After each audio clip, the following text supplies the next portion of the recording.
বেতালা test wow number 1। তো বন্ধুরা আজকে নিয়ে আইলাম আপনাদের লগে আম চাটনির ভিডিও। বৃষ্টির দিন পুরো দিন ঘরের ভিতরে কোনো বাইরে যাওয়া হওয়া যান না, কিতা করতাম হঠাৎ ব্রেইনও আইলো, ফ্রিজ খুলিয়া দেখি আম, সঙ্গে সঙ্গে একটা তুফানি আইডিয়া দিমাগও আইলো, কেন না আম চাটনি বানাইয়া খাওয়া যাও।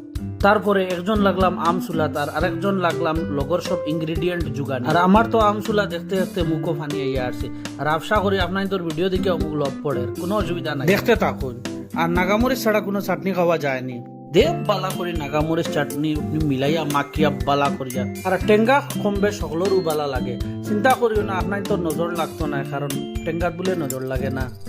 যাই হোক, সুন্দর করে মাখামাখি শেষ করিয়া রেডি হয়ে গেল আম চাটনি। শুনছেন আপনারা দেখতে কেমন লাগে?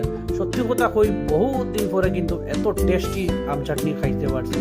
আর ভিডিও যদি ভালো লাগে লাইক শেয়ার করবা, আর আম চাটনির ফ্যান হইলে একটা কমেন্ট দিয়া যাইবা। আর ভিডিও যদি অতক্ষণ অব্দি দেখিলেই শুনতে শিওর আপনার তোর মুখে দিল পড়ে, কিচ্ছু করার নাই, হলে হলে গিলিলেন।